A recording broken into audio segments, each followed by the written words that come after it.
vote pour la science avec Isabelle Burgon.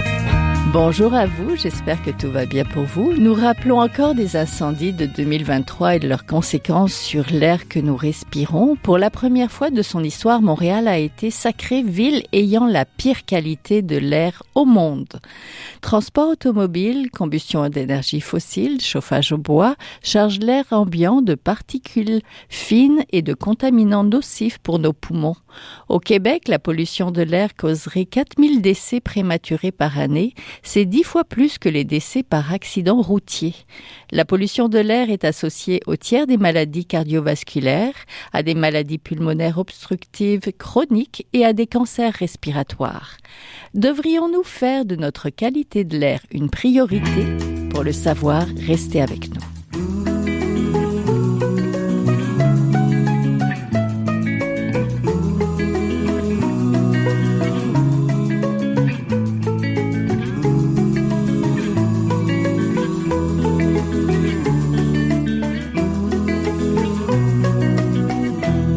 Je vote pour la science. Aujourd'hui, nous nous intéressons à la qualité de l'air en ville. Quels sont les contaminants les plus nocifs pour la santé humaine et comment y faire face? J'en parle tout d'abord avec Alexandre Barry, spécialiste environnement et qualité de l'air à la Direction régionale de santé publique de Montréal. Bonjour. Bonjour. Donc, commençons. Pourquoi les feux de forêt en 2023 ont été particulièrement préoccupants pour la qualité de l'air? Rappelez-nous. C'est une très bonne question. En fait, les feux de 2023 ont été particulièrement intenses. C'est vraiment une année en fait où on a eu une superficie brûlée qui a été assez exceptionnelle en fait, je dirais, pour le Québec et même à l'échelle du Canada. Donc, pour vous donner un peu les chiffres, au Canada, on a eu 18 millions en fait d'hectares de forêts qui sont partis en fumée. Puis, au niveau du Québec, c'est 4,3 millions. Il faut savoir que c'est plus que la somme des superficies sur les 20 dernières années. Donc avant 2023 en fait qui ont brûlé et ce qui a eu pour conséquence en fait de produire des panaches de fumée. Donc on a vu c'est passé au niveau de la radio, de la télé où on avait une très mauvaise qualité de l'air notamment à Montréal et puis qui a marqué les esprits par cette couleur jaune du panache de manière générale. Qu'est-ce qu'on trouvait justement dans l'air, dans ce panache-là qui... Ça va dépendre vraiment de la proximité en fait avec la source, donc avec les feux. C'est sûr qu'on va avoir une multitude de polluants qui vont être émis en fait en fonction du combustible, donc vraiment en fonction du bois qui va brûler, de la végétation de manière générale. Donc à proximité de la source, on va retrouver surtout des gaz en fait qui vont être émis. On va retrouver aussi des particules fines, donc vraiment à la proximité de la source. Mais sur des distances beaucoup plus lointaines, on va avoir un transport notamment des particules fines qui sont émises. Donc quand on parle des fameuses PM2.5 pour utiliser la notation scientifique, on va les retrouver donc à des milliers de kilomètres, à des centaines de kilomètres. Puis c'est surtout ça qui va affecter en fait la qualité de l'air, notamment à Montréal ou dans le sud du Québec. Et que retrouve-t-on généralement plus dans l'air des villes québécoises comme principaux contaminants? Là, vous me parliez des particules fines 2,5 microns, là. Ça, c'est généralement... ça dépend, en fait. C'est ce qui est émis, mais qu'est-ce que c'est, ces contaminants-là qui sont dans l'air des villes? On va retrouver encore les particules fines. Pourquoi les particules fines? Notamment en fait à cause du transport. Donc le transport est un des premiers émetteurs de particules fines. Puis on va avoir aussi d'autres activités qui peuvent en émettre, là, des industries de chauffage au bois. Oui. Et un autre polluant qu'on va retrouver particulièrement, c'est l'ozone troposphérique, donc le O3. Oui, c'est quoi ça? Donc l'ozone, en fait, c'est un polluant qui est secondaire. Quand on veut dire secondaire, en fait, c'est qu'il n'est pas émis directement par des sources. Ça va être une transformation en fait de polluants primaires qu'on va par exemple avoir le dioxyde d'azote. On va avoir des composés organiques volatiles qui vont se transformer en fait dans l'atmosphère sous l'influence des rayons UV, de la chaleur, pour produire en fait de l'ozone troposphérique. Puis il faut savoir en fait que les particules fines et l'ozone troposphérique sont les principaux responsables en fait des journées de mauvaise qualité de l'air qu'on peut avoir par exemple à Montréal. Oui, qu'est-ce que ça fait concrètement sur les populations qui sont exposées? En fait, ça va vraiment dépendre. Je vais d'abord revenir sur le type d'exposition. Donc, ça va être vraiment la durée d'exposition, le type de polluant, puis vraiment la sensibilité individuelle aussi des personnes. Ce qu'il faut noter, c'est que de manière générale, on va avoir deux types d'effets qu'on va utiliser, on va dire, dont on va parler, c'est les effets à court terme et les effets à long terme sur la santé. À court terme, on va souvent avoir en fait des symptômes qu'on dit transitoires, donc qui vont être passagers. Typiquement, ça va être une irritation des voies respiratoires, une irritation des yeux, ça peut être des maux de tête. Donc typiquement, dans le cas des feux de forêt, quand on va être exposé à très court terme à une grosse concentration, c'est des symptômes qu'on peut développer. On va avoir aussi plus des symptômes un peu plus graves à court terme. Par exemple, si on a des populations qui sont asthmatiques, qui ont des problèmes respiratoires existants, ça va venir exacerber leurs symptômes. Donc potentiellement, ça peut entraîner des visites à l'urgence ou même augmenter la mortalité. Parce que ça va avoir des impacts aussi sur le système cardiovasculaire, etc. À long terme, donc là, un autre type d'effet, donc on va retrouver aussi cette exacerbation des symptômes d'asthme. On peut même avoir un développement de l'asthme, en fait, chez les enfants. On va avoir aussi certains cancers qui peuvent se développer, notamment le cancer des poumons, donc qui a été particulièrement documenté en lien avec les particules fines. Puis ça peut, bien sûr, augmenter la mortalité des personnes. Comment se fait la surveillance de ces contaminants atmosphériques ? Au Québec, en fait, on va avoir la surveillance qui va être effectuée par le ministère de l'Environnement, des changements climatiques, de la faune et des parcs. Donc avec un réseau de surveillance qui est d'environ une soixantaine de stations. Je crois qu'en date de 2023, c'était 67 stations. Qui va s'occuper en fait de la surveillance pour le Québec, à l'exception de Montréal, parce que Montréal a sa propre réglementation en fait sur la qualité de l'air, puis c'est vraiment la ville de Montréal qui se charge de la surveillance. Mais concrètement, donc on a un réseau établi en fait pour surveiller la qualité de l'air. Qu'est-ce qui surveille ? C'est quoi les Donc généralement, la surveillance va se faire sur des polluants, on va dire les plus communs. Donc les particules fines, on va avoir donc l'ozone troposphérique, on va avoir le dioxyde d'azote, le dioxyde de soufre aussi, qui est plutôt associé en fait aux émissions industrielles. Donc ça, c'est généralement les polluants qui sont mesurés en continu par ces stations d'échantillonnage, puis qui sont surtout utilisés pour formuler l'IQA, qu'on va dire, donc l'indice de qualité de l'air. Ah, ok. Et l'indice de qualité de l'air, souvent on voit justement moyen, modéré, bon. Comment on peut comprendre cet indice-là ? Parce que des fois, on a l'impression que ce qu'on voit à l'extérieur ne correspond pas forcément à ce que l'indice dans le métro, là, mais bon. Non, exact. C'est un indice particulièrement, c'est pas forcément évident à utiliser. Donc à la base, ça c'est vraiment un indice pour, on va dire, faciliter l'interprétation des concentrations de polluants, mais qui est pas forcément, on va dire, idéal pour nous aider à l'interprétation. C'est sûr que pour la santé publique, on préfère utiliser des concentrations de polluants parce que toutes les normes, réglementations sont définies sur des concentrations. Puis c'est sûr que potentiellement pour la population, ça serait plus simple de pouvoir comparer avec ce qui existe puis les effets sur la santé. Donc c'est pas un indice très facile à utiliser, on va dire. Entendu. La mesure de la qualité de l'air à Montréal, vous l'avez dit, est sous responsabilité municipale. Est-ce que cette surveillance est suffisante à Montréal? Parce qu'on a l'impression que les sources de pollution, à commencer par le transport autoroutier, là, est très important. C'est une très bonne question. C'est ça, à Montréal, donc si on reprend les 67 stations que je vous ai mentionnées, il y en a 11 en fait qui se trouvent à Montréal.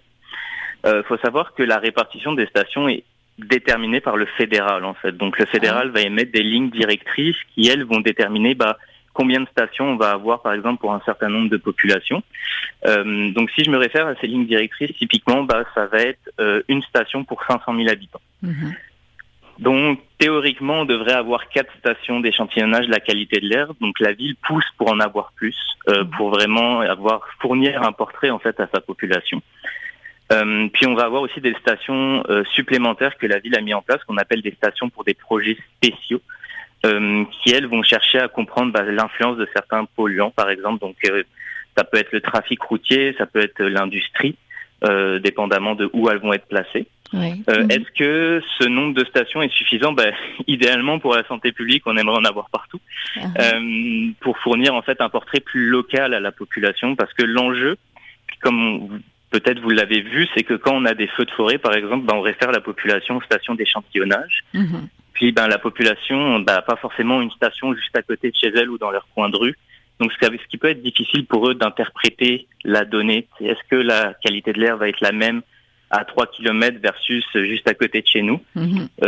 Donc, effectivement, on aimerait avoir une échelle plus fine en fait dans la donnée pour pouvoir être transparent avec la population, puis leur fournir les conseils adéquats en fonction des concentrations qui sont mesurées. Par exemple, pour la station Nomade, qui est une des stations mobiles utilisées par la ville de Montréal, c'est une station qui est très bien équipée, donc qui mesure vraiment tous les polluants qui se mesurent à l'heure actuelle au Québec et au Canada.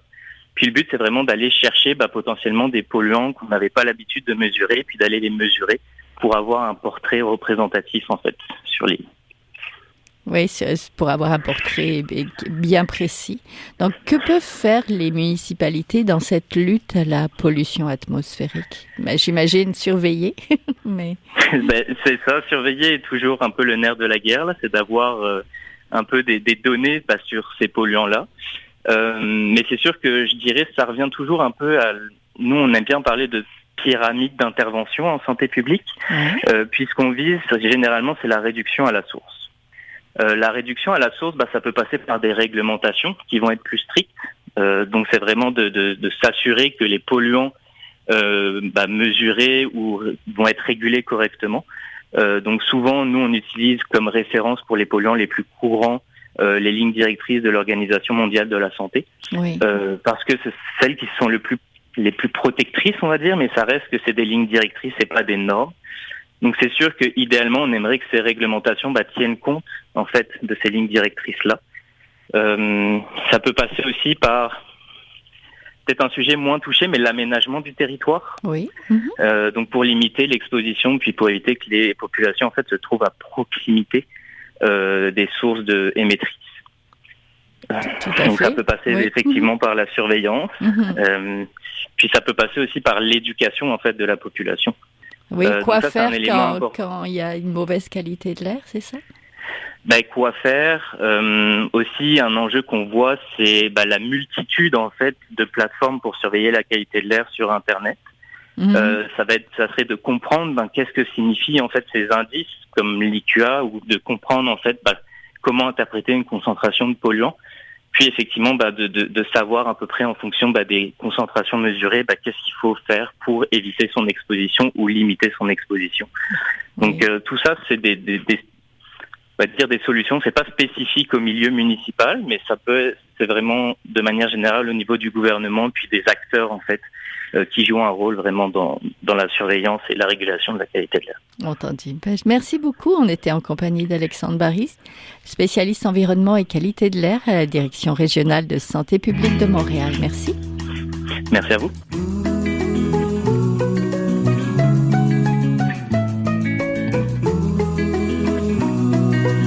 Je vote pour la science est une émission produite par Science Presse. Visitez son site internet au sciencepresse.qc.ca. Bonne écoute.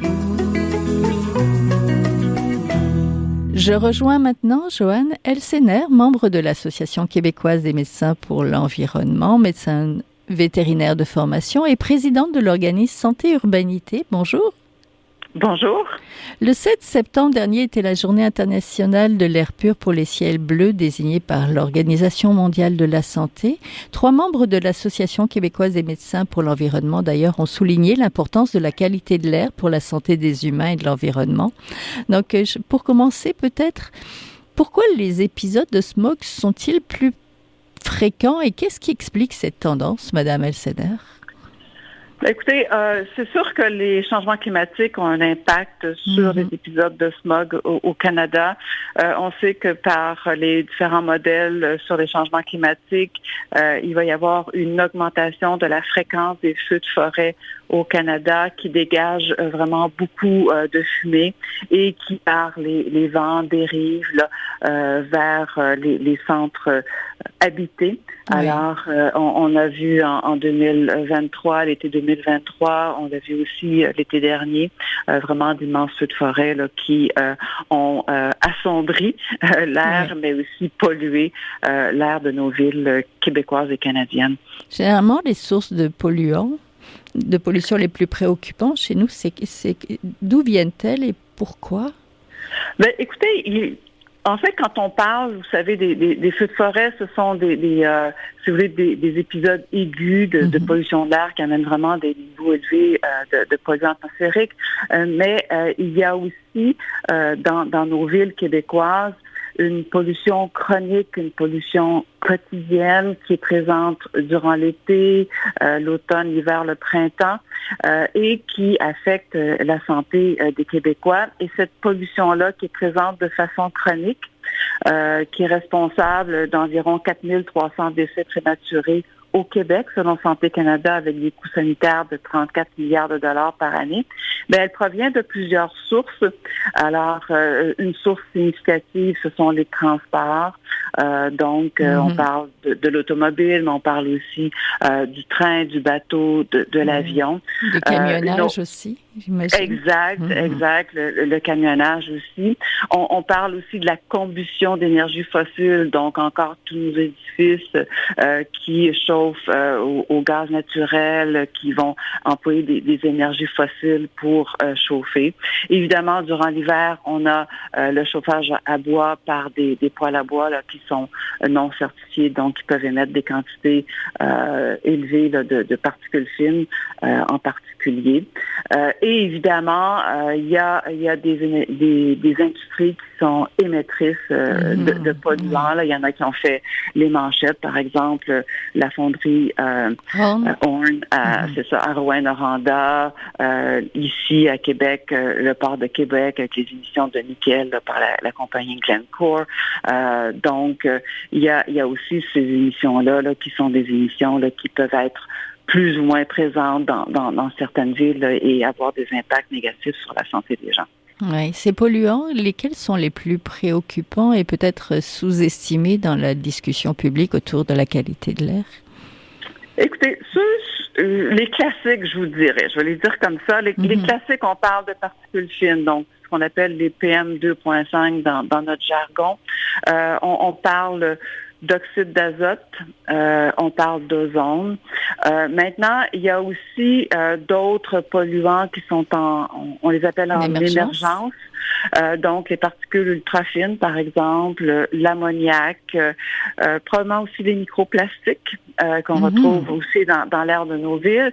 Et il y a évidemment des polluants qui sont extrêmement toxiques, qui sont présents à certains endroits, dont beaucoup sont cancérigènes. Alors, on peut penser à l'arsenic, au nickel, au cadmium. Donc, je vous dirais que ce sont les principaux polluants, mais il y en a encore d'autres qui sont aussi nocifs pour la santé quand on pense au HAP, par exemple, au CO, COV, donc les composés organiques volatiles. Alors, c'est une collection, si vous voulez, de polluants. C'est un enjeu qui est complexe. Je vous l'ai dit, il y a plusieurs sources, il y a plusieurs polluants qui sont nocifs. Donc, c'est pour ça que nous, à l'Association québécoise des médecins pour l'environnement, on a publié il y a 2 ans un cadre de référence sur l'air sain et qu'on a demandé au gouvernement du Québec d'adopter une stratégie nationale de l'air. Parce que pour être capable, si vous voulez, de diminuer le niveau de pollution chronique dans nos villes, il faut être capable de travailler ensemble sur l'ensemble des sources potentielles de polluants de l'air et ça prend vraiment un travail, si vous voulez, de collaboration, mais aussi une base réglementaire là, pour faire en sorte qu'on y arrive. Oui. Si on se compare avec d'autres provinces ou d'autres pays, comment on se place au point de vue de qualité de l'air? Écoutez, c'est sûr que si on se compare, par exemple, à certains pays comme l'Inde, ou la Chine, ou la Chine, c'est sûr que nos niveaux de polluants atmosphériques sont moins élevés que dans ces pays-là. Mais ceci étant dit, ils sont suffisamment élevés pour causer un problème majeur de santé dans la population. Tout à l'heure, je vous parlais de 4300 décès prématurés par année au Québec. Pour avoir une comparaison, là, si vous voulez, la COVID a causé environ 4000 décès prématurés en 2021. Donc, c'est comme si on avait à chaque année une COVID 2021 là, qui sévit dans la population du Québec. Et on sait que les effets nocifs des polluants atmosphériques augmentent très rapidement à des faibles concentrations. L'Organisation mondiale de la santé recommande, par exemple, pour les particules fines, une norme annuelle de 5 microgrammes par mètre cube. Et on sait qu'entre 5 et 10 microgrammes par mètre cube, c'est un peu ce qu'on retrouve, si vous voulez, dans nos villes québécoises. Oui. Il y a vraiment une forte augmentation de l'impact, par exemple, sur les maladies cardiovasculaires, sur ce que les gens appellent des crises cardiaques, les infarctus du myocarde.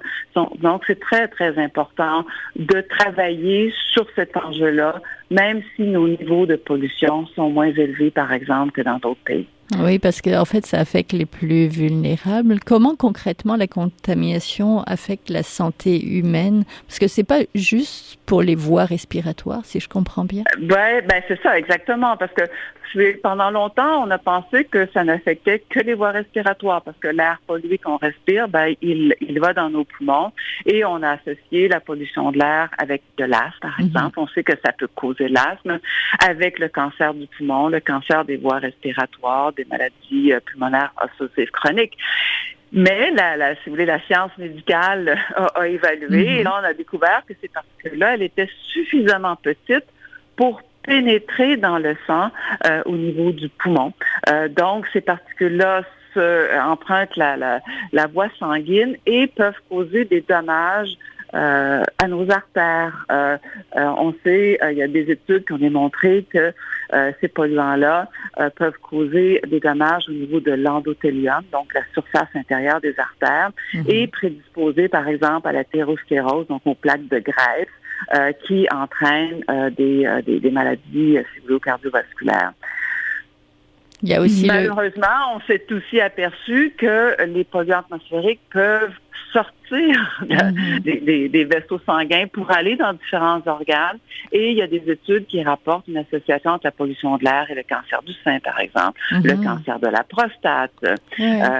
Et on a longtemps pensé aussi que le cerveau était protégé contre la pollution atmosphérique parce que il y a une barrière qu'on appelle la barrière hémo-encéphalique qui empêche certaines substances de pénétrer dans le cerveau.